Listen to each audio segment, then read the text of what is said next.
నడిగడ్డను రాష్ట్రాన్ని దేశంలోనే నెంబర్ 1 చేసే సత్తా శక్తి ఉన్నటువంటి మన నాయకుడు కార్యనిర్వాహక అధ్యక్షుడు కేటీఆర్ గారికి, వేదికమైన పెద్దల నేంద్రేటన్నకు, ప్రశాంత్ రెడ్డి గారికి, అదేవిధంగా ఆర్ఎస్ ప్రవీణ్ కుమార్ గారికి, కార్తిక్ రెడ్డి గారికి, మన అన్న మనందరినీ నడిపిస్తున్నటువంటి రాహుల్ చంద్రశేఖర్ గారికి, ఉమాదేవి గారికి, విజయ్ కుమార్ గారికి, శ్రీనివాస్ యాదవ్ గారికి, హనుమంత్ నాయుడు గారికి, ఇప్పుడు జాయిన్ అవుతున్నటువంటి అందరికీ పేరు పేరు నమస్కారాలు తెలియజేస్తూ, ఒక్కటే మన నడిగడ్డను ఇన్ని సంవత్సరాలుగా అటు తుంగభద్ర ఇటు కృష్ణ 2 నదుల మధ్యలో ఉన్నది ఆంధ్రప్రదేశ్లో కాదు దేశంలో కూడా ఒక జిల్లా 2 నదుల మధ్య ఉండేది ఎక్కడ ఉండదు నడిగడ్డ, మొత్తం జిల్లా అంతా కూడా. అట్లాంటిది నదుల మధ్యలో ఉండేది వ్యవసాయం లేక కరెంటు లేక ఎన్ని కష్టాలు పడ్డామో తెలుసు. కానీ మన నాయకుడు అదే నడిగడ్డ నుంచి పాదయాత్ర ప్రారంభించింది, గుర్తుపెట్టుకోండి. ఆనాడు నవ్విండ్రు, అదే గద్వాలో నవ్విండ్రు. ఈయనేమొచ్చిండు ఆవిడికి, ఇటువంటి వాళ్ళు మస్తు మంది చూసినాం, తెలంగాణ వచ్చేదా సచ్చేదా అని మాట్లాడిండు.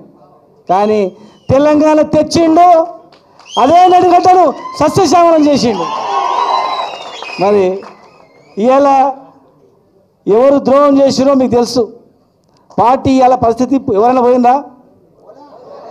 నేను వస్తుంటే బయట ఒక నాయకుడు మనోడు కలిసిండు, తమ్ముడు ఆంజనేయుల గౌడ్ కూడా ఉండే, పక్క తీసుకుపోయి మాట్లాడాడు. అన్న పోయిన వాళ్ళు మళ్ళీ వస్తారా ఎవరైనా వస్తారు తీసుకుంటూ రానా అని అడిగింది. అరే బిడ్డ పోయినాక మళ్ళీ వచ్చేది లేదు బిడ్డ, ఫికర్ చేయకని చెప్పి. ఆలోచన లేదు, మీరు బేఫికర్గా ఉండండి. 100% పార్టీ బలంగా చేయండి. కేటీఆర్ గారు, కేసీఆర్ గారు ఎవరు నిర్ణయిస్తారో కట్టుబడి ఉండండి. ఖచ్చితంగా హనుమంత్ నాయుడు గారు ఆధ్వర్యంలో ఇవాళ మీరు వచ్చిండ్రు, పార్టీ నిర్ణయం చేస్తామని చెప్పినాం. నిరంజన్ రెడ్డి గారు కానీ, మేము కానీ, ఆంజనేయుల గౌడ్ గారు కానీ, మేము ఎప్పుడు పిలిచినా వచ్చినాం, భవిష్యత్తు కూడా వస్తాం. మీరు ఏం భయపడకండి. మన గురించి రైతుల గురించి ఆలోచన చేసింది ఒకటే పార్టీ. అన్ని పార్టీలు ఉన్నాయి కానీ రాజకీయం గురించి పుట్టిన పార్టీలు ఉన్నాయి. కానీ మన నాయకుడు రాష్ట్రం గురించి పుట్టినాడు, రాష్ట్రం తెచ్చినాడు, రాష్ట్రం తెచ్చి ముఖ్యమంత్రి అయినాడు. అబద్ధ ప్రచారాలతో నమ్మిండ్రు, మోసపోయినరు. కానీ ఇలా మోసపోయిన వాళ్ళు ఎంత కష్టపడుతున్నారో మనకు తెలుసు. ముఖ్యంగా మన జిల్లా 14 లక్షల మంది వలసపోయే జిల్లా మాది. ఎవరు పట్టించుకోలే, సస్త పట్టించుకోలే, పుడిత పట్టించుకోలే. రాజకీయాలు లాస్ట్ ఎలక్షన్ వచ్చేవరకే చక్రాలు తిప్పుకుంటూ వచ్చారు. అందరూ కూడా జిల్లాను సర్వనాశనం చేసింది. ఇవాళ తేరుకున్నారందరూ, ఎవరేం భయపడద్దు. ఖచ్చితంగా భవిష్యత్తులో కేటీఆర్ గారి నాయకత్వంలో ఈ రాష్ట్రం సుభిక్షంగా ఉంటుంది. పోయినాడు వాపసు వచ్చే ప్రసక్తే లేదు. మనమందరం కూడా ఆనాటి నుండి ఉన్నాం, సచ్చే వరకు కూడా ఉంటాం. అందరం ఖచ్చితంగా మనం కాపాడుకుంటాం.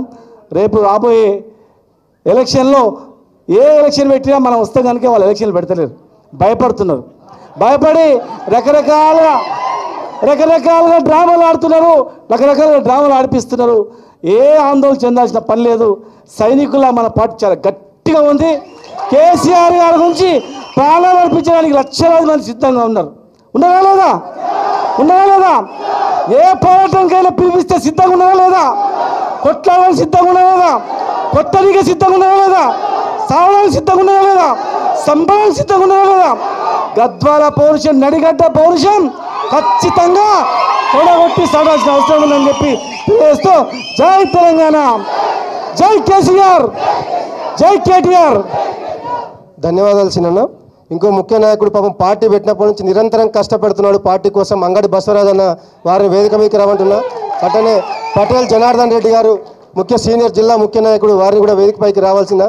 ఇంకా ముఖ్య నాయకులు ఉన్నారు, వేదిక మీద ప్లేస్ లేదు, దయచేసి అర్థం చేసుకోవాలని చెప్పి మీ అందరికీ కూడా విజ్ఞప్తి చేస్తూ సీనియర్లకు ధన్యవాదాలు తెలుపుతూ, మీ అందరికీ సందర్భంగా మీకు కూడా తెలుసు జిల్లాలో ఉన్న